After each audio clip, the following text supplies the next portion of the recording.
तो चलो कल के अपन आज के सेशन में आगे से शुरू करते हैं। कल अपन बात कर रहे थे डाइजेस्ट सिस्टम की, पाचन तंत्र की, और उसी सीरीज में अपन आगे चलते हैं। तो कल विटामिनों पे जाकर के अपन रुक रहे थे, और विटामिन जो है उसमें अपने vitamin A, vitamin B, vitamin C, vitamin हाँ बोलो आगे ए और के, ठीक है ना। ये जनरली विटामिन थे, और भी हैं लेकिन अपन जनरली इनकी बात कर रहे थे। विटामिन ए की बात थी तो आप लोगों ने बताया था यहाँ पे कि इसका रासायनिक नाम क्या होता है, रेटिनॉल। लो भाई आपने कहा तो मैंने लिख दिया रेटिनॉल। ओके, विटामिन बी का अपन ने पेंडिंग छोड़ दिया था। सी का क्या बताया था, एस्कॉर्बिक एसिड, ठीक है ना। एस्कॉर्बिक अम्ल या एस्कॉर्बिक एसिड बता दिया था। फिर आगे इसी सीरीज में अपन ने विटामिन डी की बात की थी। का डी का क्या नाम होता है, हाँ कैल्सीफेरोल या एग्रोकैल्सीफेरोल, कैल्सीफेरोल, कैल्सी, ठीक है ना, फेरोल, ये हो गया। ई का क्या हो गया, ई का टोकोफेरोल, क्या हो जाएगा, टोकोफेरोल हो जाएगा। और यहाँ के का क्या हो जाएगा, राइबोफ्लेविन, क्या हो जाएगा इसका, राइबोफ्लेविन, ठीक है ना। ये विटामिन के हो जाएंगे। बी को अपन अलग से देखेंगे क्योंकि बी का B1, B2, B3 इस तरीके से भी चलेगा, ठीक है। तो अपन ने इनकी कमी से भी रोग जाने थे। आप बताना जरा, मेमोराइज करते हैं। रेटिनॉल यानी विटामिन ए क्या काम करता है, विटामिन ए क्या काम करता है, आंखों की रोशनी को मेंटेन करता है, ठीक है ना। तो आंखों की जो दीप्ति है, विजन है, लाइट्स है, उसको मेंटेन करता है। और उसकी कमी से होने वाला रोग कौन सा था, रतौंधी, और इंग्लिश में क्या बोल रहे थे उसको, नाइट ब्लाइंडनेस। क्या बोल रहे थे, शाम के समय कैसा दिखाई देना, धुंधला दिखाई देना वगैरह। दूसरा अपने पास में सी की बात की थी। सी को क्या बोलते हैं, त्वचाजन्य विटामिन, यानी ये क्या काम करता है, त्वचा का निर्माण, ठीक है ना, स्किन फॉर्मेशन का काम करता है। इस स्किन में निखार भी लाता है। और मैंने बताया था इसकी कमी से कौन सा रोग हो रहा था, स्कर में क्या होता है, मसूड़ों में क्या आता है, खून आने लग जाता है, ब्लीडिंग होने लग जाती है। और भी बताया था कौन से कुल के पादपों में, कौन से जीनस प्लांट में, कौन से कुल के पादपों के अंदर ये आपको नजर आएगा या मिलेगा, सिट्रस वाले में। किस में मिलेगा, सिट्रस, रूटेसी वगैरह। अगर सिट्रस ना है तो रूटेसी भी आ सकता है। जनरली सिट्रस आता है, सिट्रस जीनस यानी सिट्रस कुल वाले पादप, जैसे नींबू, नारंगी, संतरा, किन्नू, माल्टा, टमाटर वगैरह, तो उसमें आराम से देखने को मिल जाएगा। फिर अपन ने बात की थी किसकी, इसकी डी की। डी का अपने पास में था कैल्सीफेरोल। मैंने कहा त्वचा के नीचे जो वसा कणिकाएं, गोलिकाएं होती है, ग्रेन्यूल्स भी बोलते हैं कई जगह, मान लो ग्रेन्यूल्स, ठीक है ना, यानी वस से ग्रेन्यूल्स, ग्रेन्यूल्स का मतलब कणिकाएं होती है, उनके अंदर विटामिन डी का फॉर्मेशन होता है। और इसकी कमी के ये कैल्शियम को मेंटेन करता है, कैल्शियम वगैरह, कैल्सीफेरोल है ना। और अपनी हड्डियां वगैरह मजबूत करता है, नहीं होता ऐसा, हड्डियां मजबूत करता है। अगर मान लो इसकी कमी रही तो हड्डियों से संबंधित रोग हो जाएंगे। और उन रोगों का नाम भी बताया था, दो बताया था, एक तो ऑस्टियोपोरोसिस और दूसरा ऑस्टियो मलेशिया, ठीक है ना। पोरोसिस का मतलब क्या हुआ, पोर हुआ, हड्डियों में क्या हुई, छेद हुए। और मलेशिया का मतलब मुलायम, मुलायम क्या हो गई है, हड्डियां। तो यहाँ तक भी बात क्लियर हो गई थी।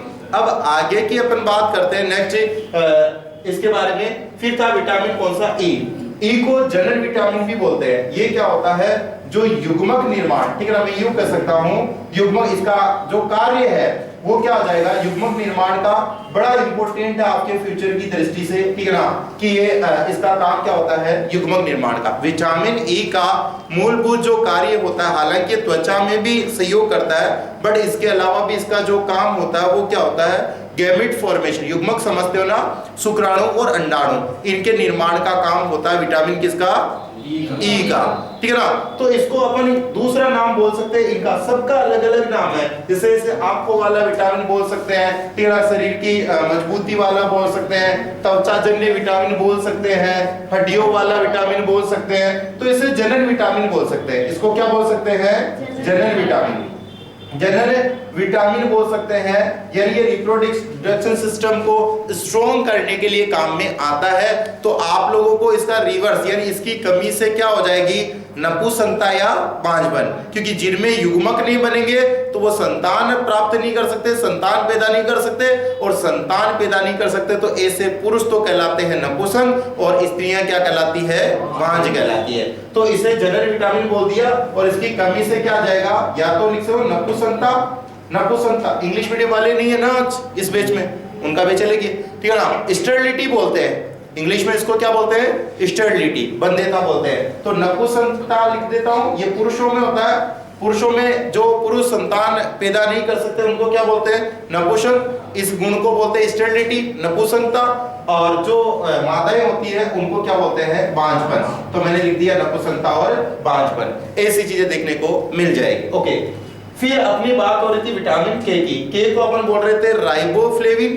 ठीक है ना, यानी ये रोज का, ऐसे याद भी हो सकता है राइबो या रोज, फ्लेविन के जगह आप फ्लावर भी ले सकते हो, यानी लाल लाल फूल भी ले सकते हो, ठीक है ना, या गुलाब का फूल भी, ऐसे कैसे भी याद कर सकते हो इसको, ठीक है ना। अगर आपको ऐसे याद करो, कैसे भी याद करो, बट याद हो जाना चाहिए कि कैसे क्या होता है खरुट, कैसे क्या होता है खरुट, नहीं होता खरुट, समझते हो, खून थक्का, ब्लड क्लोटिंग, खुंडी भी बोलते हैं। अगर भरतपुर की तरफ जाएंगे ना तो उसको खुंत बोलेंगे, खून से बनता है, खून अगर तप करके जम जाता तो उसको क्या बोलते हैं, खुंत बोलते हैं। तो खुंत हो गया, खुंड हो गया, खरूट अपन क्या बोलते हैं, खरूट बोलते हैं, थक्का भी इसी को ही बोलते हैं, ठीक है। क्लॉटिंग भी इसी पता है, क्लॉट का मतलब क्लॉथ समझते हो, क्लॉथ कपड़ा सा बन जाना, क्लॉथ स्टोर नहीं होता क्या, कपड़ा सा बन जाना। तो यहाँ पे भी क्या होते हैं, फाइबर, कपड़ा किससे बनता है, फाइबर से, फाइबर बोले तो हिंदी में क्या बोलते हैं, रेसे, रेसों से कपड़ा बनता है। यहाँ पे भी आपको पता है फाइब्रिनोजन नाम की एक प्रोटीन होती है, कौन सी प्रोटीन होती है, फाइब्रिनोजन, यानी जो क्या बनाती है, फाइबर। तो यहाँ पे भी खूब सारे ऐसे फाइबर फाइबर फाइबर जम जाते हैं, और उन फाइबरों की वजह से ही क्या आता है, खरोट, क्या आता है, खरोट, वो फाइबर ही क्या बना देते हैं, खरोट बना, यानी कपड़े से यहाँ पे जमा देते हैं। तो ये जो राइबोफ्लेविन जो है, ठीक है ना, तो ये क्या करेगा, ये थक्का जमाने का काम करेगा, थक्के जमाने का काम, इसका काम तो हो गया थक्का जमाना। और अगर इसकी कमी रहेगी तो क्या नहीं होगा, थक्का नहीं बनेगा, क्या नहीं बनेगा, थक्का नहीं बनेगा। इस थक्के से बड़े सवाल उठाता है जेट वाला, थक्के से बड़े सवाल उठाता है कि थक्का बनने के लिए क्या। तो हल्का सा पॉइंट में टॉपिक से डाइवर्ट हो रहा हूं, बट आपके टारगेट को फोकस कर रहा हूं मैं कि थक्के से क्या सवाल आता है। अपन थक्के बनने की पूरी प्रक्रिया ही जान लेते हैं, ताकि आप लोगों को पता रहे, ये पूरी एक्टिविटी जान लेते हैं, जिससे आपको वहां आएगा तो और पता चल जाएगा, या मुझे बताना नहीं पड़ेगा, या बताना रोचकता रहेगी कि खुंत बनता कैसे, थक्का बनता कैसे, कहते हैं क्लॉटिंग बोलते हैं। एक तो होता है कोगुलेशन, एक होता है एंग्लूटिनेशन। दो शब्द है, दिमाग में रहे, कोगुलेशन और एंग्लूटिनेशन। कोगुलेशन क्या होता है, एंग्लूटिनेशन क्या होता है, रक्त अगर शरीर के बाहर जम रहा है तो उसको तो बोलते हैं कोगुलेशन। कोवा किधर उड़ता है, बाहर, रक्त अगर शरीर के बाहर जमता तो उसको क्या बोलते हैं, कोगुलेशन। और अगर रक्त बॉडी के अंदर जमता तो उसको बोलते हैं एंग्लूटिनेशन। जैसे ए वाले को बी वाले का ब्लड दे दिया, क्या हो जाएगा, रक्त अंदर क्या हो जाएगा, जम जाएगा, रक्त अंदर क्या हो जाएगा, जम जाएगा। ए वाले को बी वाले का RH स्पेक्ट्रम वाला वो पढ़ते हैं ना, आप लोगों ने पढ़ा होगा। तो इस तरीके की समस्या रहती है, तो लास्ट उसमें क्या होता है, रक्त जम जाता है, जिसकी वजह से बच्चे की मृत्यु या व्यक्ति की क्या होती है, मृत्यु। जैसे एक व्यक्ति है ए वाला और उसको आपने बी का ब्लड चढ़ा दिया तो उसकी मृत्यु हो जाएगी, किस वजह से, एंग्लूटिनेशन या कोगुलेशन, एंग्लूटिनेशन, किसकी वजह से हो जाएगी, एंग्लूटिनेशन, एंग्लूटिनेशन, ठीक है ना, नेशन। ये तो क्या हो जाएगा, शरीर के अंदर हो जाएगा। दूसरा मैंने लिखा है कोगुलेशन, क्या हो जाएगा, कोगुलेशन, ये क्या हो जाएगा, शरीर के बाहर हो जाएगा।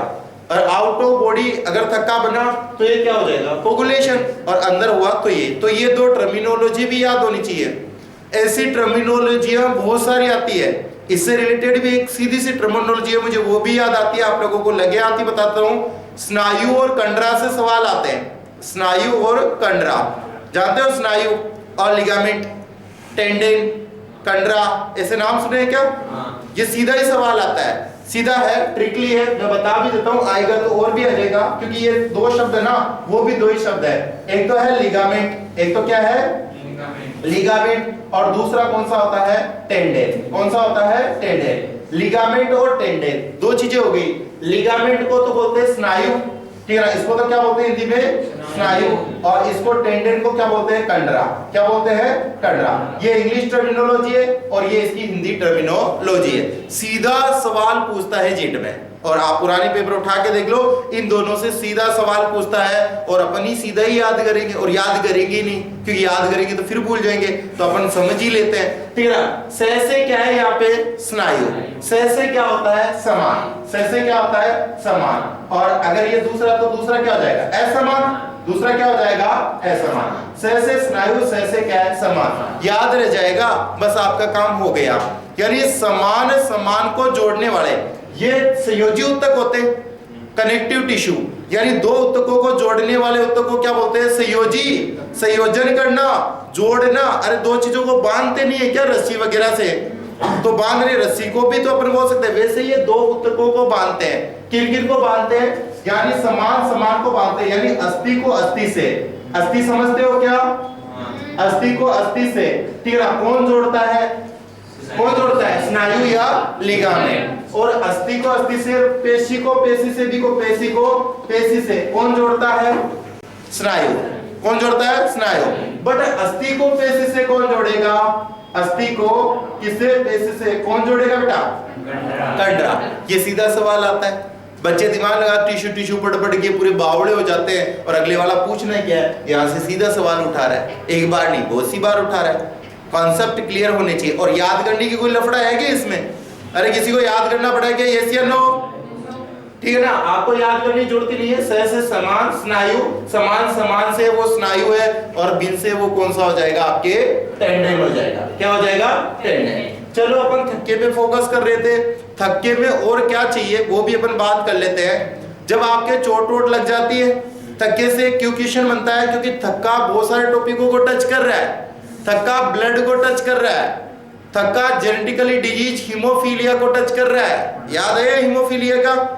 वो हीमोफीलिया को भी टच कर रहा है, रक्त वाले को भी टच कर रहा है, विटामिन वाले को भी टच करता है, और पोषक तत्वों में कैल्शियम को भी टच कर रहा है। इतने टॉपिकों को टच कर रहा है, यानी इतने टॉपिकों को अगर ये थक्का छू रहा है शब्द, ये शब्द थक्का इतनी जगह काम में आ रहा है, ये टर्मिनोलॉजी काम में आ रही है, प्रक्रिया काम में आ रही है, तो अगले वाला क्यों नहीं इससे सवाल पूछे? और अगले वाले की बड़ी इच्छा होती है तो अगले वाला पूछता ही है जेट में ऐसे सवाल कि ये थक्का कैसे बनता है या कैसे नहीं बनता।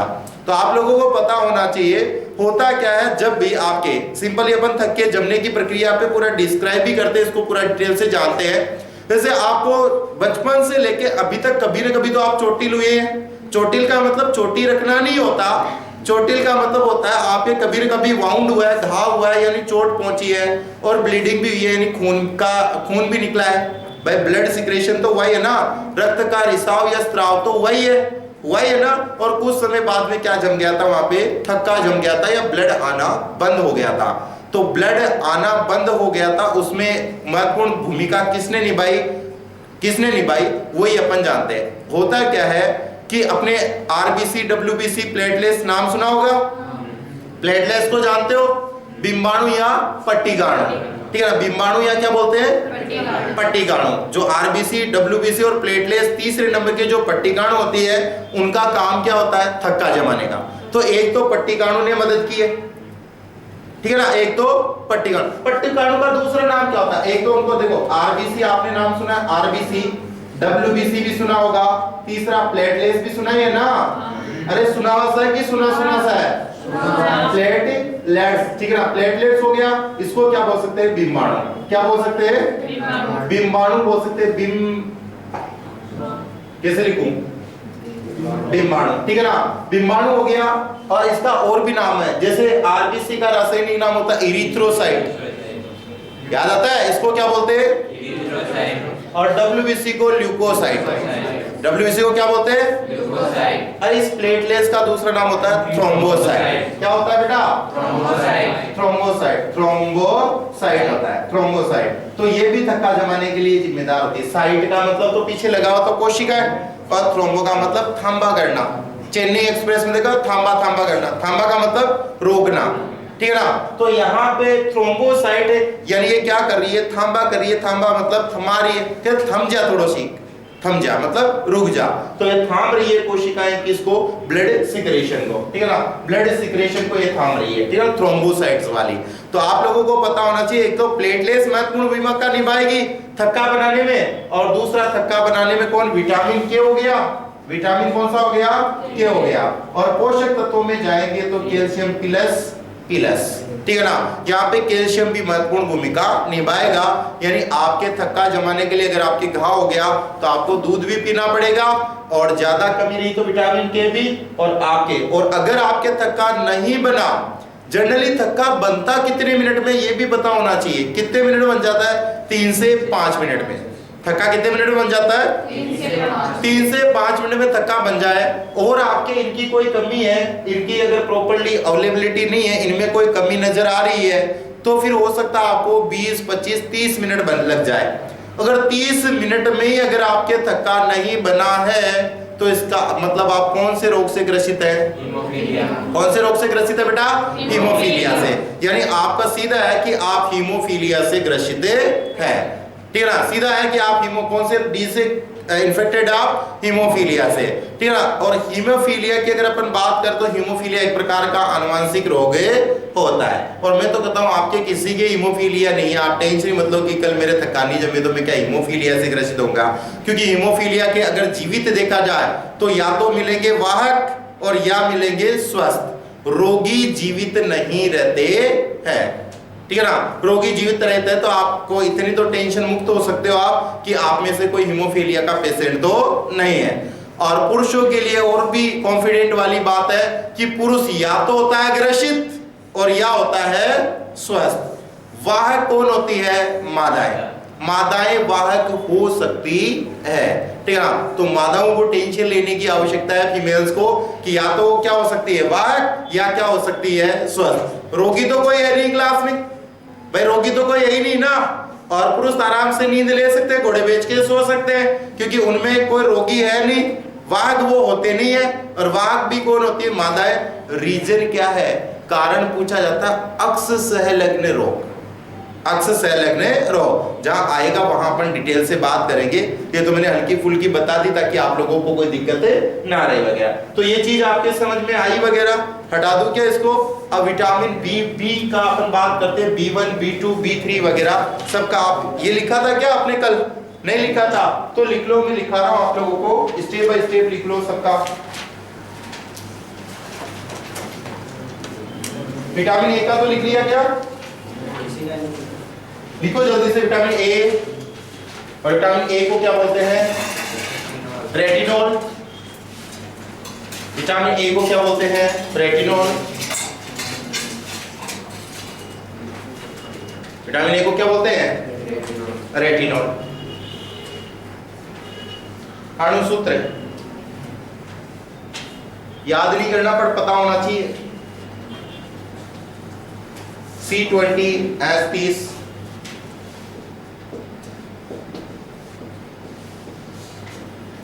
आएगा नहीं बट ध्यान में होना चाहिए।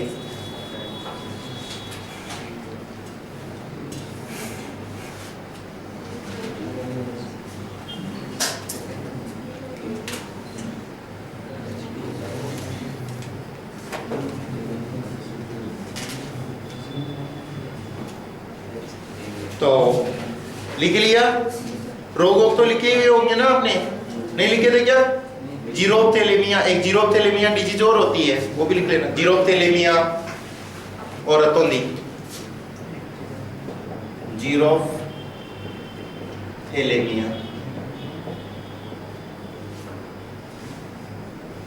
आगे पिच पिच नहीं कर दी, सूख सी जाती है जीरोप्थेलेमिया, सूखापन, त्वचा में सूखापन, आंखों में सूखापन, और रतौंधी। कमी से क्या हो जाएगा, जैसे या तो कम प्रकाश, कम लाइट अवेलेबिलिटी रहेगी, दिखाई नहीं देगा, धुंधला दिखाई देगा, धब्बे धब्बे से दिखाई देंगे, ठीक है ना, या कम दिखाई देगा, ये हो सकता है। और लिख लोगे क्या इसमें, गाजर।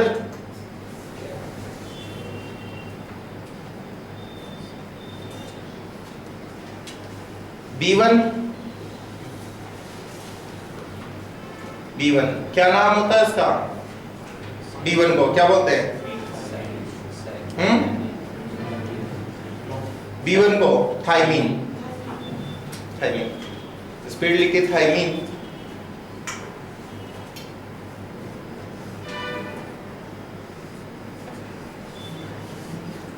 दालें लिख लो सोयाबीन, सोयाबीन से समझ जाओगे ना स्रोत। रो कौन सा है? Berry berry.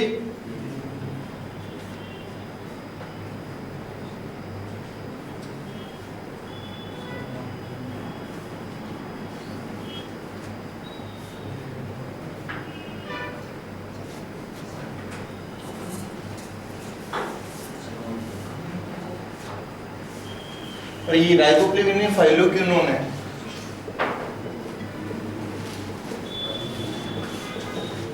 सॉरी इसको लिखा नहीं हो,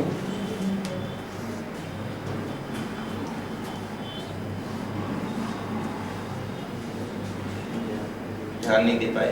हो गया B1 का, हो गया B2 का क्या लिखा आपने? राइबोफ्लेविन, राइबोफ्लेविन मैंने लिखा था ना, राइबोफ्लेविन मैंने चेंज किया।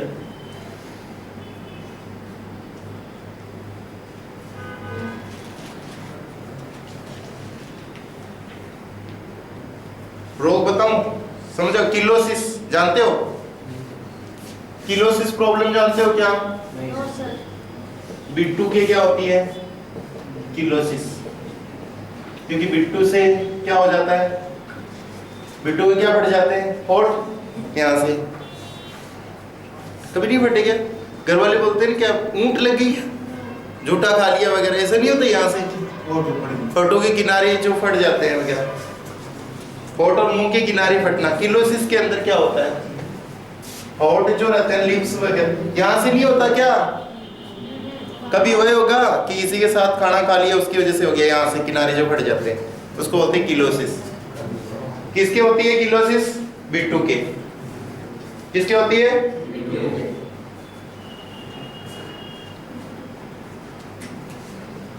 और खाती क्या B2? मांस, जिगर। लिख लो, जिगर किसको बोलते हैं? यकृत को, लीवर को, कलेजे को। तो B2 क्या खाती है? कालजा, कलेजा, लीवर, जिगर, यकृत। स्रोत नहीं लिखा क्या आपने? सोर्स।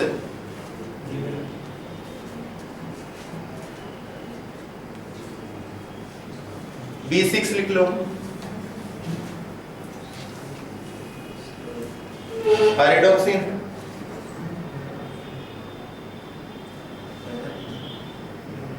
पायरिडॉक्सिन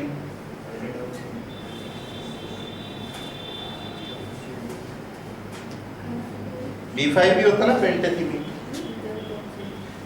B6 को क्या बोलते हैं? पैराडॉक्सिन।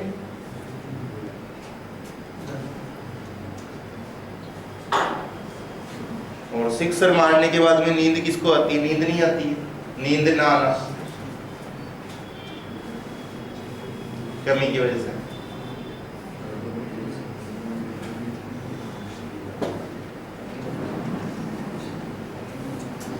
और नींद नहीं आया तो क्या दो? उसके बछीड़ दो बंद गोभी की, बंद गोभी में मिल जाएगा ही।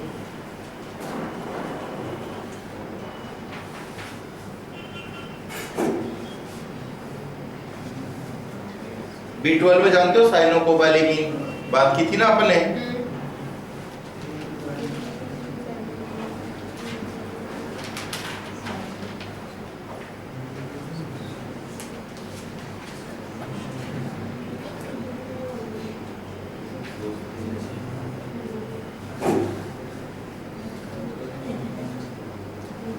साइनोकोबालेमिन। तो एनीमिया वगैरह हो जाता है, एनीमिया इसकी कमी से। पर्नीसियसिस एनीमिया या एनीमिया, पर्नीसियसिस एनीमिया या एनीमिया हो जाता है। और फिर ये क्या कहते हैं? साइनोकोबालेमिन। कोबाले अपन उबाले कर लो, उबाड़ो मन, उबालेमिन।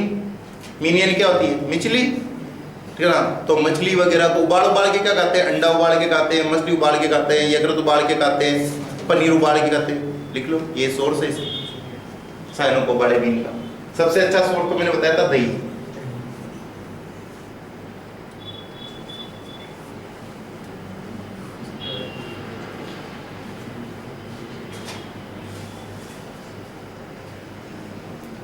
अगला कौन सा हो जाएगा? दो और लाइन ही छूट दो आप लोग, पेंटाथीमिक वाली भी आती नहीं है क्योंकि वो सस्पेंसिव रहता है, इसलिए ज़्यादा उस पर फोकस नहीं करते।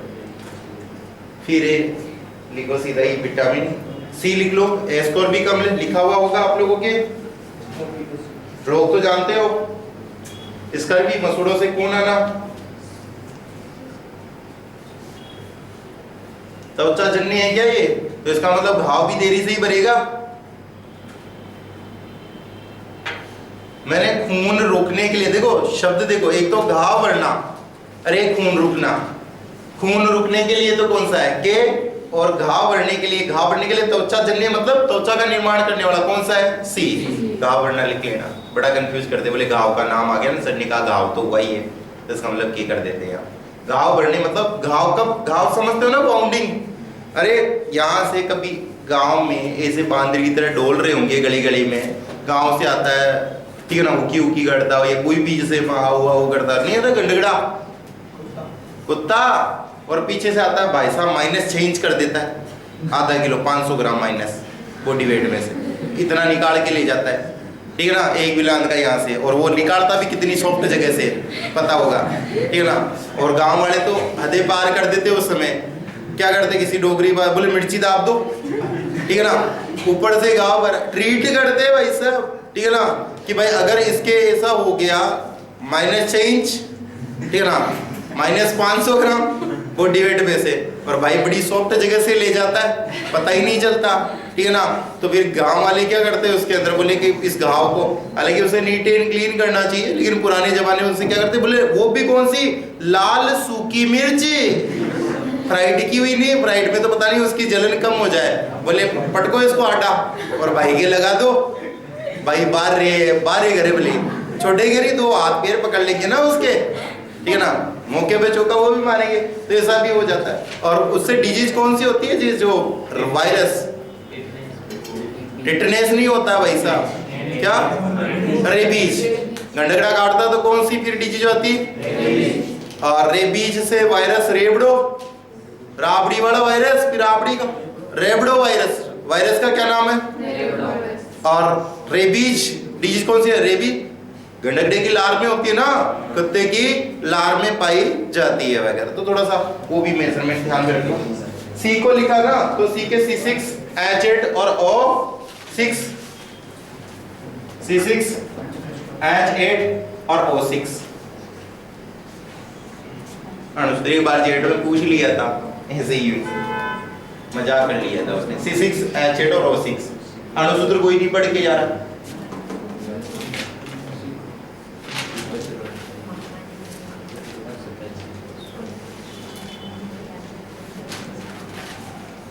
पता है ये कमी से रोगों तो आप लोगों ने लिख ही लिए होंगे, क्या लिखा आपने, स्कर भी लिख लिया, त्वचा जन्य विटामिन लिख ही लिया होगा, घाव वाव भरने में देरी लग जाती है वगैरह, है ना, स्कर भी बोले तो मसूड़ों में खून वगैरह आने लग जाते हैं, ये भी आप लोगों ने लिख लिया होगा, आपने वो भी कर लिया। और क्या कर लिया इसमें, विटामिन सी का, इसके स्रोत बताया था, सिट्रस फूल वाले, नींबू, नारंगी, संतरा, माल्टा, किन्नो, अनानास को कभी मत भूलना, ये तो नाश हो जाएगा पूरा ही। किसका, अन्ना का, अन्ना किसको बोलते हैं, साउथ वाले फिल्म में बोलते हैं ना, किसको बोलते हैं अन्ना, हाँ भाई को अन्ना, ठीक है ना। तो अनानास उधर ही होता है क्या, अनानास, अनानास जानते हो इंग्लिश में क्या बोलते हैं, पाइनएप्पल, ठीक है ना, पाइनएप्पल, वो आपको पता, आपने क्लासिफिकेशन वर्गीकरण पढ़ा होगा, थेलोफाइटा, ब्रायोफाइटा, टेरिडोफाइटा, जिम्नोस्पर्म, और वो जिम्नो वाले में जिम्नी का ही था, जिम्नो वाले में था ना साइकस और पाइनस, याद आया, जिम्नोस्पर्म में बिना बीज वाले अनावर्त बीजी, वहां पाइनएप्पल काम में आ रहा था, ध्यान में होना चाहिए। तो इसके सोर्स आपने लिख लिए, जो भी रसीले जूसी फ्रूट होते हैं ना उनमें देखने को मिल जाता है। और फिर आपने ए में कर लिया क्या, वो ए में आम वगैरह है ना, गाजर वगैरह। डी लिख लो एग्रोकैल्सीफेरॉल या कैल्सीफेरॉल, डी में कैल्सीफेरॉल या एग्रोकैल्सीफेरॉल, डी का।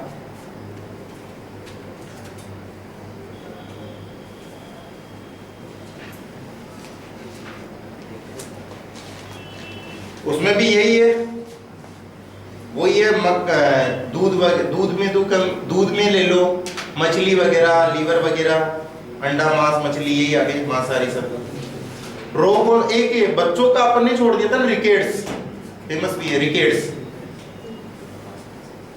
रिकेट्स रोग जानते हो क्या? रिकेट्स बच्चों का रोग है, रिकेट्स, हड्डियां कमजोर हो जाती, दुर्बलता, अस्थि दुर्बलता बोलते हैं उसको, रिकेट्स रोग, अस्थि दुर्बलता इंग्लिश में रिकेट्स बच्चों में होता है। ऑस्ट्रोमलेशिया वो तो लिख लिया होगा आपने,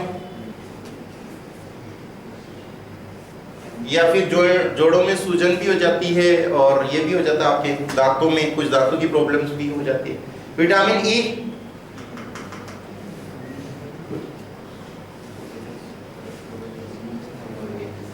विटामिन ई के ठोको रे फिर तो फिर है ना, ई के ठोको फिरोल हो रही हो, ई के ठोको फिरोल हो रही हो, ई के ठोको फिरोल हो रही है, फिर तोड़ नहीं समझते, रुलेट है।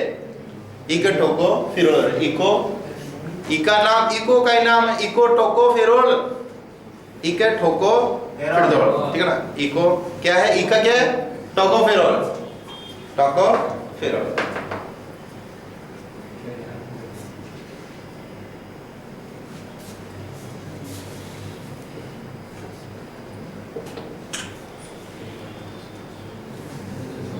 ऑक्सीजन कितनी रहती है इसमें, 2 रहती है क्या, और 2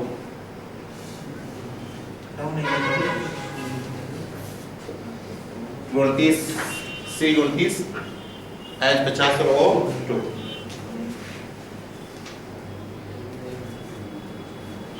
स्पेशल में तो वो दूध वगैरह तो आ रही है, वनस्पति तेल, दूध वगैरह, मछली वगैरह, लेकिन सूरजमुखी लिख लो अच्छा रहेगा।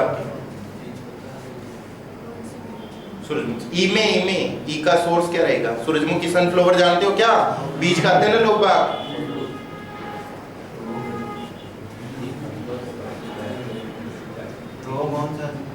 रोग तो आप नपुंसकता कर लो, बांझपन कर लो, पेशियों में कमजोरी कर लो, प्रजनन क्षमता का अंश, काम क्या करेगा ये, जंतु पेशियां क्या करेगा, मजबूत करेगा। के फाइलोक्विनोन, फाइलोक्विनोन,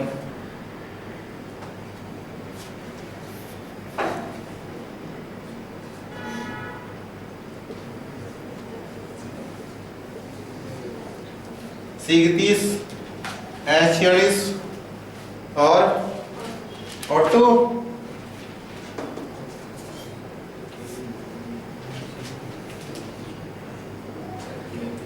हरी पत्तेदार सब्जियां खाओ,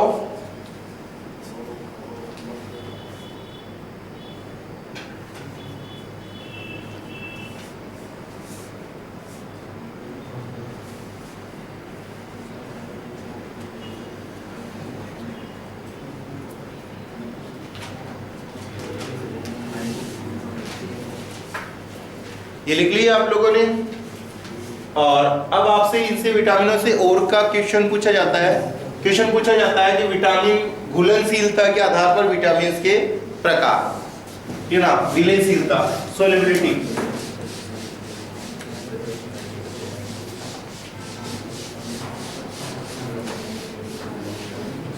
घुलनशीलता के आधार पर, घुलनशीलता के आधार पर, विटामिन के प्रकार, विटामिन के प्रकार। पहला कौन सा हो जाएगा आपके, जल, वाटर सोल्यूबल, जल विलयनशील, और सेकंड कौन सा हो जाएगा? वसा विलेंसी, वसा विलेंसी, यानी जल में घुलने वाले और वसा में घुलने वाले। इससे भी सवाल आए हुए, ट्रिपल स्टार ही कर लेना, एक बार नहीं बहुत सी बार आए हुए। सीधा सवाल आता है, बच्चे घर ही नहीं आते, सीधी इसकी ट्रिक भी है। जैसे मान लो आप लोग वसा किस में होती है? घी वगैरह, फैट वगैरह किस में होगी? घी वगैरह। पानी किस में होता है? पानी जानते हो आप लोग, ठीक है ना। जैसे मान लो मैं कहूं कि कल सब लोगों को 1-1 लीटर पानी लेके आना है, बोले बस आप लोगों को केवल 1 लीटर पानी चाहिए, हम ला देंगे। बस आपको 1 लीटर पानी चाहिए क्या, हम आपको लाके दे देंगे। कौन से है जल सोल्यूबल? बी और सी। विटामिन बी जितने भी है क्या वाटर सोल्यूबल, सी है वो भी क्या है वाटर सोल्यूबल, यानी दोनों किस में घुलने हैं? जल। भाई आप 1-1 लीटर पानी लाना, मैं जल में घोलना चाहता, बोले बस 1 लीटर पानी लेना ले आएंगे। तो मैं कह दूंगा कल मैं विटामिन घोल के दिखाऊंगा, आप 1-1 किलो घी लेके आना, या 1-1 लीटर क्या लेके आना? घी लेना। और सर ठीक है ना, राम ही निकल जाता है। और 1 किलो घी मंगाए, होगी टेंशन कैसे, तो घर वालों को ले फालतू की अटैक होगी ना, तो ये आपके क्या आ जाती है? अटैक। क्या आ जाए? ADEK, ये अटैक। अटैक नहीं है, कौन सी है ये? अटैक। अटैक तो आप लोग तो मैंने मंगाए नहीं इसलिए अटैक है, वरना तो अटैक हो जाती है। ADE और K, ये जो विटामिन रहते हैं ये किस में घुलते हैं? किसमें? वसा में। तो आप लोगों को याद करने की कोई दिक्कत नहीं, याद करोगे तो भूल जाओगे। पहले ही मना किया याद मत करना, याद करते ही भूल जाओगे, इसलिए अपन को याद करना ही नहीं है, ठीक है ना। जल मंगाए तो क्या बस आपको पानी चाहिए क्या? और जब मान लो आपसे वसा मंगा ले 1-1 लीटर, तो अटैक होगी, तो आप ADE और K, ठीक है ना। सीधा सवाल आता है, निम्न में से कौन सा विटामिन, ठीक है ना, निम्न में से कौन सा, ठीक है ना, कौन सा जल विलेयशील है, ठीक है ना। और उसमें आएगा ADECK,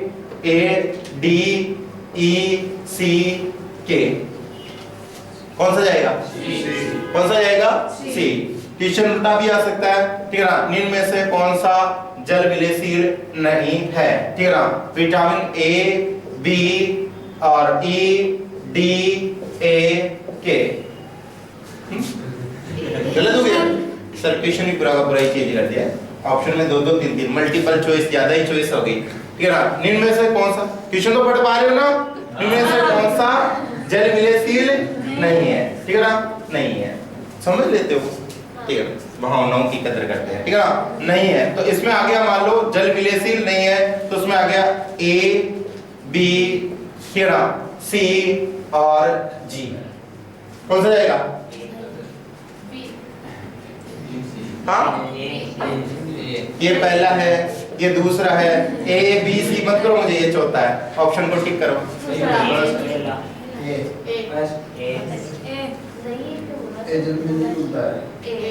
करो।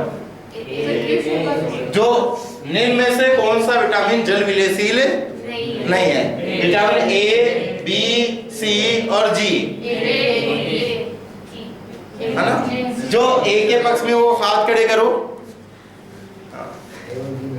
तब तो पड़ोसन देख कर ली, ठीक है ना। और B के पक्ष में है वो, इसका कोई भाई नहीं है ना। C के पक्ष में कोई नहीं है, और D के पक्ष में कोई देख के पड़ोसी कर ले तो मैं भी कर ही लूँ, कहीं दो में भी हाथ खड़े कर लेते हैं। देखो ऐसे सवाल आते हैं ना, बड़े मजेदार सवाल होते हैं, और नॉर्मल बच्चा इसको नहीं कर पाता है। वो कहता है सर सस्पेंस है। क्या सस्पेंस है तेरे? ठीक है ना सर, सस्पेंस है। देखो ये बी और सी तो आपने पढ़ाया था, मैंने लाइव पढ़ा था सर घर बैठ करके, ठीक है ना। तो यहाँ से बी और सी तो मैंने हटा दिए, ये लो सर, आपने कहा तो ये तो जल विलेयशील है, ये तो होंगे नहीं सर। 2 बच गए, ए और जी। ऊपर लिखा क्या है? जल विलेयशील विटामिन नहीं है, ठीक है ना, विटामिन नहीं है, जल विलेयशील विटामिन। तो ये तो विटामिन वैसे ही नहीं है बेचारा, विटामिन तो होना चाहिए, जल विलेयशील विटामिन नहीं है। लाइन क्या है? जल विलेयशील विटामिन नहीं है, विटामिन नहीं है। तो कहीं करेगा सर विटामिन, जल विलेयशील तो पढ़ेगा नहीं पूरे क्वेश्चन, अरे पूरा विटामिन नहीं है, ठीक है ना सर। जी कौन सा विटामिन है? विटामिन नहीं है भाई। अलग अलग लॉजिक लेके आते हैं बाद में, सर री ठोकूंगा, तो एग्जामिनर को टोगले रीड से थोड़ा काम थोड़ी चलेगा, ठीक है ना। तो ये हो जाता है कभी आप उस लाइन का सेंस समझो, 3 बार पढ़ो, बार बार पढ़ो, ठीक है, 1000 बार पढ़ो, बट थोड़ा सा अर्थ लगाओ कि पूरी लाइन को पढ़कर देखो जल विलेयशील विटामिन नहीं है। तो ये विटामिन नहीं है, तेरी बात सही है, बात तो सही है भाई कि ये विटामिन नहीं है, लेकिन पूरी लाइन क्या है, जल विलेयशील विटामिन नहीं है। ऐसा कंपटीशन में अक्सर हो जाता है। और ए है वो विटामिन तो है बट ये जल विलेयशील विटामिन नहीं है। जी इसलिए गलत हुआ क्योंकि ये जल विलेयशील विटामिन नहीं है, तो विटामिन ही नहीं है। और अपन ने पूछा विटामिन तो हो बट वो कौन सा हो, जल विलेयशील नहीं हो। तो ऐसे सवालों को करना होता है। दिक्कत आई क्या, आ जाती है, ऐसे अर्थ का अनर्थ हो जाता है। तो छोटे छोटे सवाल भी आप लोग आराम से कर सकते हैं। हाँ सर बी के अंदर बी कॉम्प्लेक्स के सारे हैं। हाँ बी में बी कॉम्प्लेक्स का मतलब जैसे कई कमजोरी आती है तो B1 B2 B3, ठीक है ना। B3 के बाद में मैंने अभी छोड़ा था आपको, B5 भी मैंने छोड़ा है, B3 भी शायद मैंने छोड़ दिया वगैरह, B6 होता है, ठीक है ना। और B के और B12 भी होता है, और भी B के मैंने छोड़ दिए, सबको बोल करके, हाँ सब, ठीक है ना। कौन सा B12 है, हाँ तो वो मेरे को देखना पड़ सकता है उसमें, ठीक है ना। आपसे इस तरीके से तो सवाल पूछेगा नहीं है, तो मैं और देख दूंगा इसको। जनरली आपसे सवाल जो पूछता है वो इसी तरीका पूछता है, अगर है तो उसको मैं और देख लूंगा ये वाटर सोल्यूबल है या कौन सा सोल्यूबल है। और नेक्स्ट देखते हैं इसके अलावा बी का, किसने कहा ये फैट सोल्यूबल है, कहां पढ़ा है क्या, चलो अच्छी बात है, मुझे जरूर नोटिस करवाना और देख लेंगे, कोई बड़ी चीज नहीं है, ठीक है। और आगे अपन देखते हैं इसमें कि ये बी वाला आपसे जो क्वेश्चंस अगर B2 का B3 का अभी तक तो आया नहीं है, बट है तो अपन और देख लेंगे कि कैसा है कैसा नहीं है। ओके, फिर अपन बात करें नेक्स्ट टॉपिक में, ये डाई सिस्टम वाला आ गया। इकाइयां अपन ने देख ली थी, यूनिट देख ली थी ना। अब उसको और डिटेल से जानते हैं, जैसे कार्बोहाइड्रेट को जानते हैं। कार्बोहाइड्रेट देखो, कार्बोहाइड्रेट के बारे में जानते हैं, कार्बोहाइड्रेट के बारे में जानते हैं। कार्बोहाइड्रेट को अपन पर देखें तो कार्बोहाइड्रेट को सबसे पहले अपन पाचन करते हैं तो ये किसमें चेंज होगा, डाइसेकेराइड में।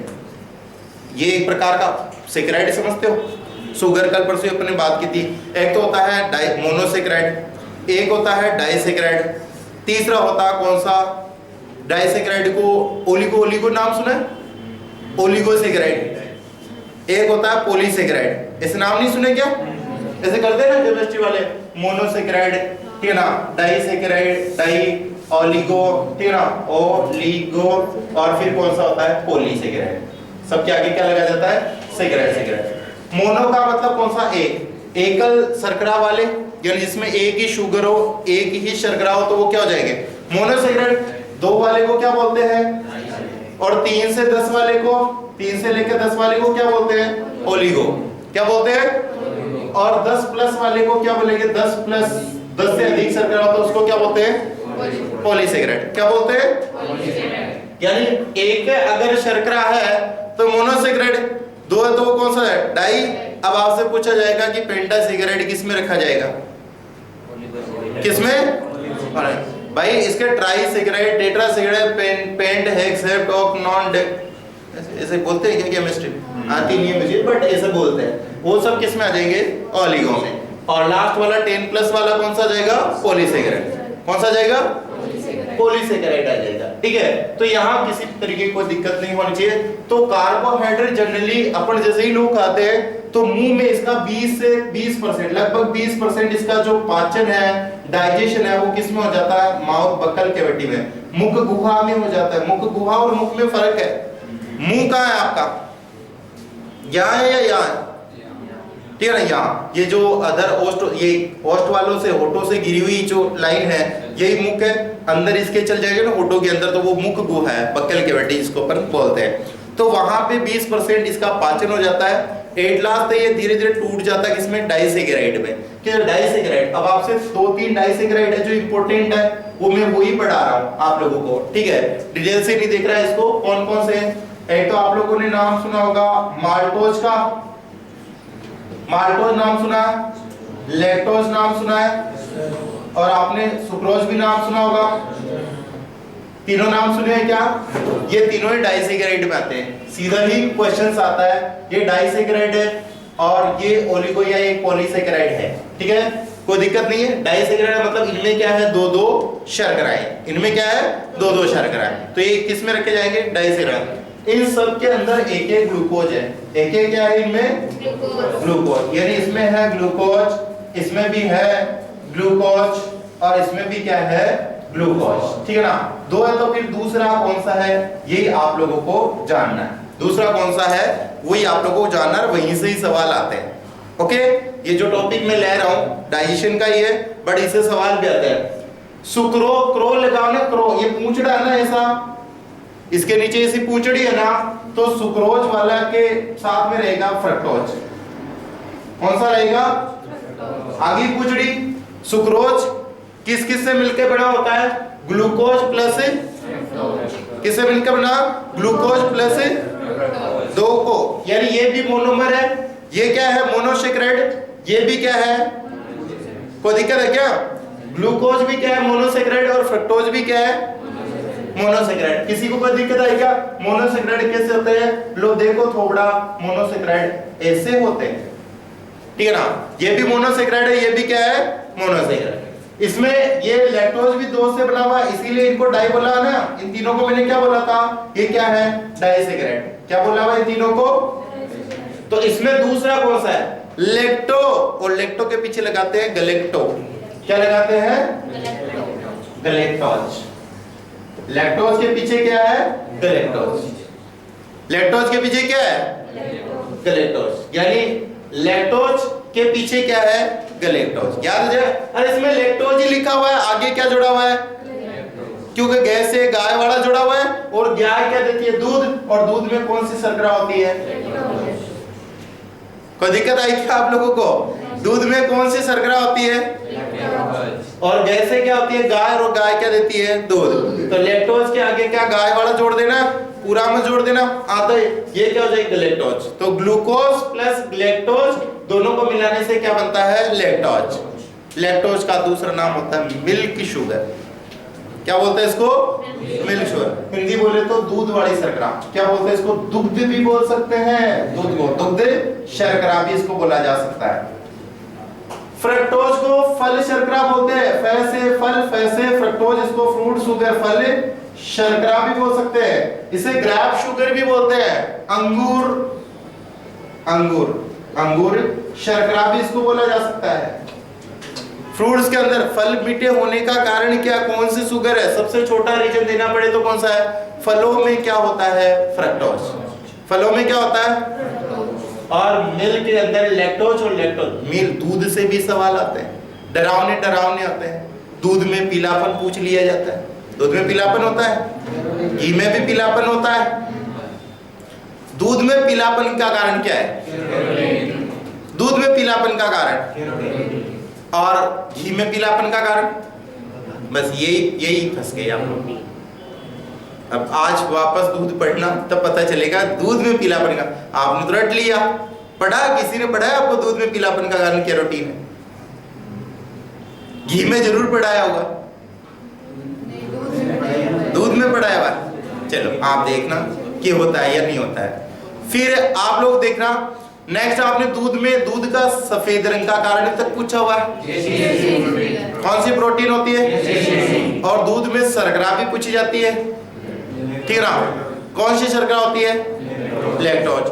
दूध को मीठा बनने के लिए उत्तरदायी भी कौन सी होती है, यानी जिसमें सर्वाधिक लैक्टोज पाया जाए वो सर्वाधिक क्या होगा, मीठा।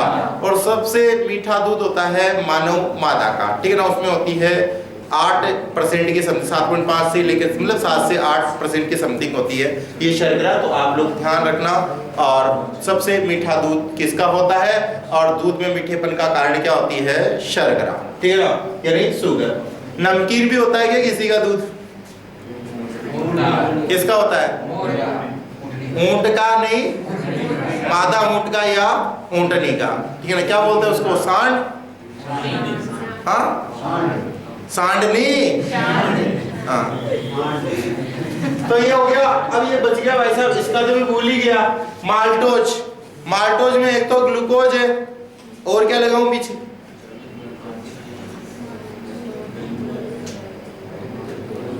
तो इसके क्यों तो लगा ही दियो, ये बेचारा आया है बोर्ड पे। ग्लूकोज के पीछे भी क्या होता है? ग्लूकोज। ग्लूकोज के पीछे भी क्या होता है? सर आपको आया नहीं इसलिए इसमें भी ग्लूकोज नहीं है, तो मैं बढ़ा दूं, कितने बना दूं? ठीक है ना, ग्लूकोज प्लस ग्लूकोज मिलकर के क्या बनता है? माल्टोज। और माल्टोज किस में होगा? माल्टा में, ठीक है ना। तो यहाँ पे अपन ये देखा, इन सब से सवाल आए थे। ये सब मोनोसेक्राइड है। ग्लैक्टोज, निम्न में से कौन सा? ग्लैक्टोज मोनोसेक्राइड है, ठीक है ना। ग्लूकोज मोनोसेक्राइड है, फ्रक्टोज मोनोसेक्राइड है। क्वेश्चंस क्या आता है? क्वेश्चन आता है निम्न में से, ठीक है ना, मोनोसेक्राइड, ठीक है ना, सेक्राइड नहीं है।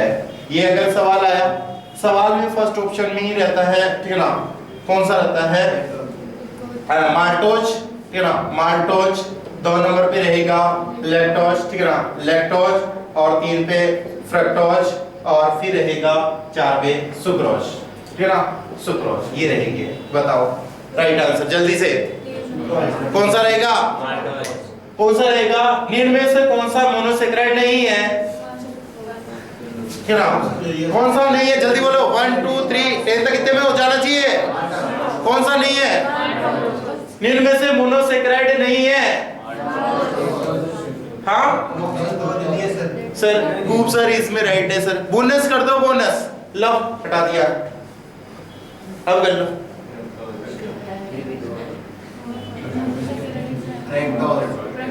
अभी है राइट है, पहले तो मैं देखा था, देखे क्या माल्टोज। क्यों? लैक्टोज पेट में दर्द हो रही थी क्या? सुक्रोज के पेट में दर्द था क्या? अरे ये डाइसेक्राइड नहीं है क्या माल्टोज? लैक्टोज डाइसेक्राइड नहीं है, सुक्रोज डाइसेक्राइड नहीं है क्या? तो राइट आंसर कौन सा चला गया? अबे पहले तो क्वेश्चन ही गलत था। देखा होता आपने? नहीं देखा ही नहीं था सर, हमने माल्टोज देखा, राइट आंसर मिल गया, आगे क्या लेने जाए? ठीक है ना, हम फालतू गलियों में नहीं घूमते सर, ठीक है ना। यहाँ पहले ऑप्शन में राइट आंसर, आगे क्या लेने जाए? यहाँ पे ऐसा नहीं है, पूरे क्वेश्चंस को पढ़ो, हो सकता है क्वेश्चन भी गलत हो। अगर पहले वाला क्वेश्चन मैंने क्यों बताया उसका रीजन भी लिख देता हूँ। अगर ऐसा क्वेश्चन से नहीं है का आ रखा है और इसमें तो कभी कभार प्रिंट मिस्टेक हो जाती है। क्या हुआ भाई, नहीं लाया क्या एनसीईआरटी? राजेंद्र नहीं लाया एनसीईआरटी? चलो कोई नहीं, नीचे से टी शर्ट ले, बच्चों को टी शर्ट देते, ठीक है ना। और यहाँ से माल्टोज, लैक्टोज, फ्रक्टोज और सुक्रोज, ठीक है, कोई दिक्कत नहीं है। अगर ऐसा क्वेश्चंस आ जाता है तो आप लोग नहीं है वाला तो आप इंग्लिश मीडियम में जाओगे, थोड़ा सा क्या पढ़ोगे? अंग्रेज बनोगे, क्योंकि पेपर में साफ सुथरे शब्दों में लिखा हुआ होता है कि अंग्रेजी वाला है वो ज्यादा माने रहेगा, मोर करेक्ट मानेंगे, उसको ज्यादा सही मानेंगे। हिंदी में प्रॉब्लम हो सकती है। वहां देखो कि यहाँ बहुत सी बार ऐसा होता है, वहां नोट लिखा ही नहीं होता है कि, ठीक है ना, मोनोसेक्राइड तो ही लिखा होगा, नोट यहाँ पे लिखा हुआ ही नहीं रहेगा। जब नोट ही नहीं लिखा हुआ है तो इसका मतलब इंग्लिश वाला मान करके इस क्वेश्चन को कर सकते हो। हालांकि इसमें तो है, क्योंकि अगर इसमें ऐसा नहीं करते तो क्वेश्चन ही गलत हो जाता है, तो वो आप लोगों को ध्यान में रखना चाहिए। कर लोगे ना ऐसा? छाप लो जल्दी से। हाँ?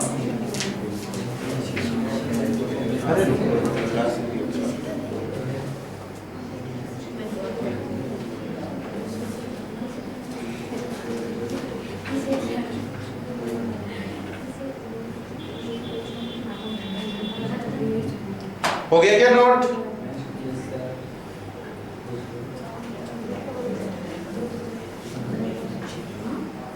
चलो ये नोट हो जाए, थोड़ा इसका ध्यान में रखना, इसमें तो नहीं करके नोट कर लेना। ऐसे ही सवाल आते हैं छोटे छोटे, बाकी का डिस्कस अपन नेक्स्ट क्लास में करेंगे।